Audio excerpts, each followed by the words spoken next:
మా వర్షాన్ని పెంచి పెద్ద చేసి తిరిగి మాకు జాగ్రత్తగా అప్పగించినందుకు చాలా సంతోషం.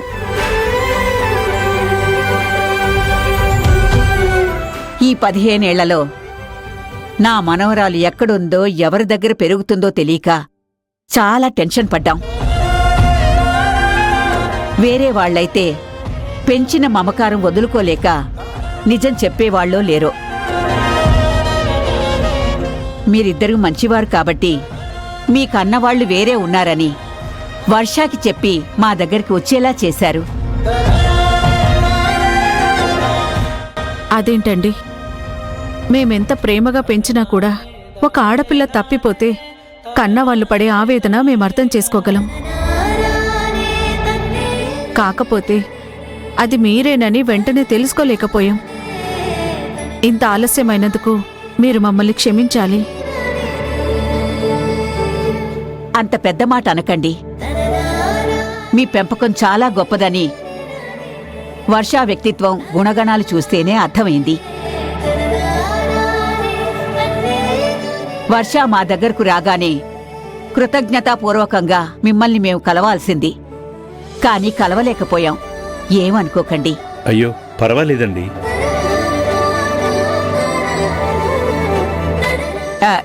ఇంతకీ మీరేం చేస్తుంటారు?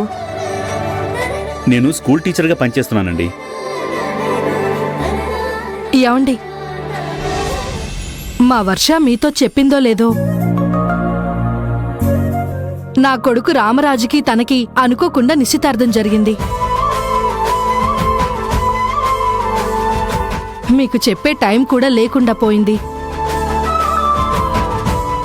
మిమ్మల్ని పెళ్లికి పిలుద్దామనుకున్నాం. ఈలోగా మీరే ఇలా రావాల్సొచ్చింది. చాలా సంతోషమమ్మా. నన్ను ఆశీర్వదించండి. అయ్యో బాబు, తను వర్ష అని నిరూపించుకోవడానికి కావలసిన ఆధారాలన్నీ మీరు తీసుకొచ్చారు కదండి. వర్ష చిన్నప్పటి నుంచి మా దగ్గరే పెరిగిందనడానికి మా దగ్గరున్న ఆధారాలన్నీ తీసుకొచ్చాం.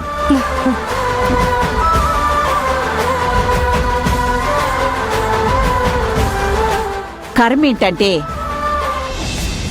తిరిగి వచ్చింది నా మనవరాలు వర్ష అని నేను నా కుటుంబం నమ్మినా కూడా వేరే వాళ్ల కోసం ఆధారాలతో సహా నిరూపించాల్సిన గత్యంతరం ఏర్పడింది. ఇవాళ రేపు సమాజమే అలా ఉంది. అనవసరమైన విషయంలో జోక్యం చేసుకుని నిందారోపణలు చేసి ఎదుటి మనిషి సంతోషాన్ని బొందపెట్టాలని చూస్తారు. బాగా చెప్పారండి. వర్ష వాళ్ళ అమ్మగారు ఇంట్లో లేరా అండి? లేరండి, బయటికెళ్లారు. మీరు ఫ్రెష్ అయితే టిఫిన్ రెడీ చేస్తాను. దారిలోనే టిఫిన్ చేసి వచ్చాం పిన్ని. అయితే నేను లంచ్ రెడీ చేస్తాను. బ్రదర్ బ్రదర్, నా సంతోషాన్ని ఎలా చెప్పాలో నాకు అసలు తెలియడం లేదు. నా కోసమే నువ్వు ఇక్కడికి వచ్చినట్టుగా ఉంది. వర్షతో నాకు పెళ్లి కుదిరేలా చేశావు. ఈరోజు తను వర్షానే అని నిరూపించడానికి ముక్కుటమ్మ మనుషుల నుంచి తనని కాపాడి పెంచిన తల్లిదండ్రులను తీసుకొచ్చా. నాకు తోడబుట్టినవాడున్నా కూడా నా కోసం ఇంత చేయలేమో. నేను నీకు జీవితాంతం రుణపడి ఉంటాను బ్రదర్. నాకు నీ రుణం తీర్చుకునే అవకాశం ఇవ్వమని ప్రతిరోజు నేను దేవుణ్ణి వేడుకుంటాను. It's okay brother. అసలు తను వర్ష అనేది ఇన్ని ఆధారాలు చూసాక కూడా నేను డైజెస్ట్ చేసుకోలేకపోతున్నాను. నా మనసుకి ఇంకా ఆ విషయాన్ని నేను సర్ది చెప్పుకోలేకపోతున్నాను. ఇలా జరిగిందేంటని నాకే అర్థం కావడం లేదు. నానమ్మా, వర్షని వేలెత్తి చూపించిన ముక్కోటమ్మ, మాధవి పెద్దమ్మతో పాటు ఈ ఊరి పెద్దలు కూడా తీసుకొని వస్తాను. అందరి ముందు వాళ్ళ నోర్లు మూయిస్తాను. సరేరా. అమ్మ వర్ష, వీళ్ళకి రూము చూపించమ్మా.